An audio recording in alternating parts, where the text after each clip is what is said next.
Hi there. In this new video, I'd like to show you the test and validation aspect of an edited state machine, and also take a look at the highlight animation of a state machine.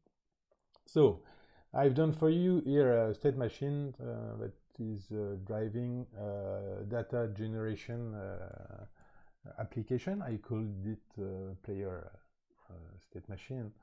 Normally, at a glance, you should understand what this application is doing, since it's completely self-documenting with the label attached to transition and state. But we'll go on it in the test aspect. So the first things to do, like any other VI, is to run it. And when you run a state machine, it checks things like no states have the same ID, or no transition on the same ID. It can generate for you example VI, standard state machine VI, and also VI based on actor framework design like DQMH, actor framework, workers for LabVIEW. So here I want to run my tester to validate my VI.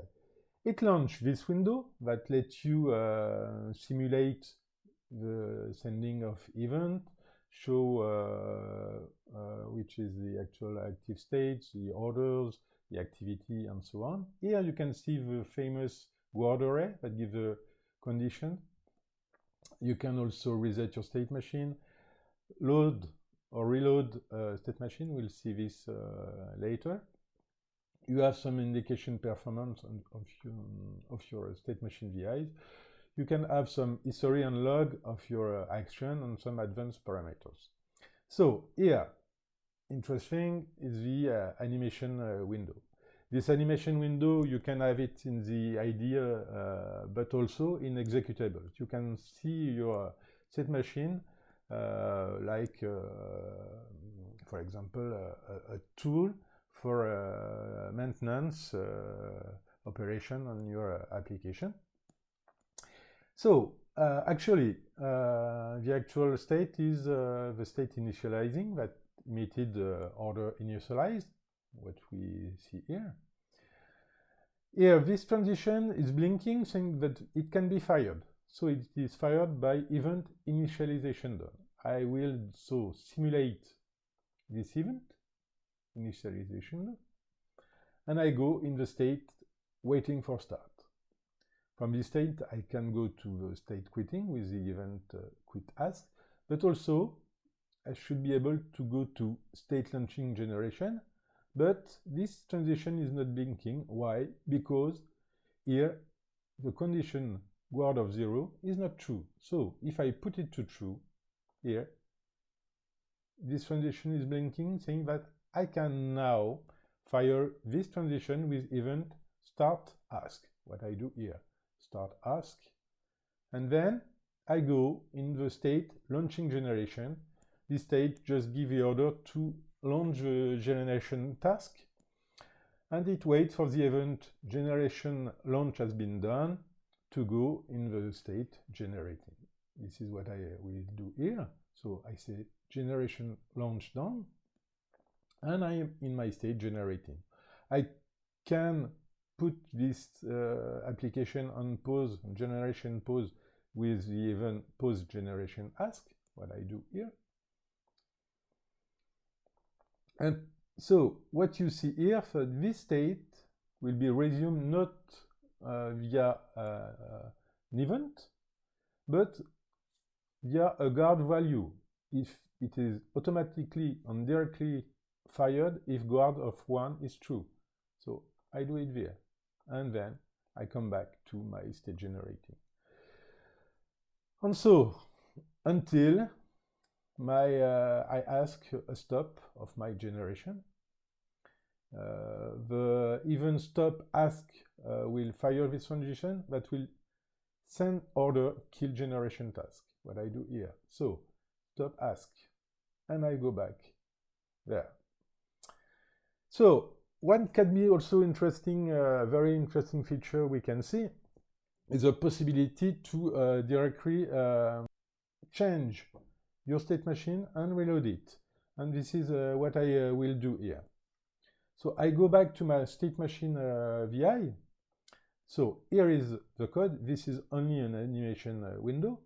And let's say, for example, I'd like to have the possibility to stop, to quit, when I'm in state launching generation.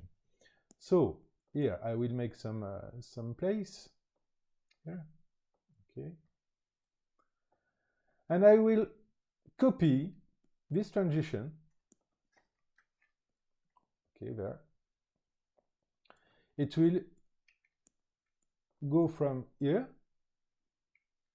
and it will also go to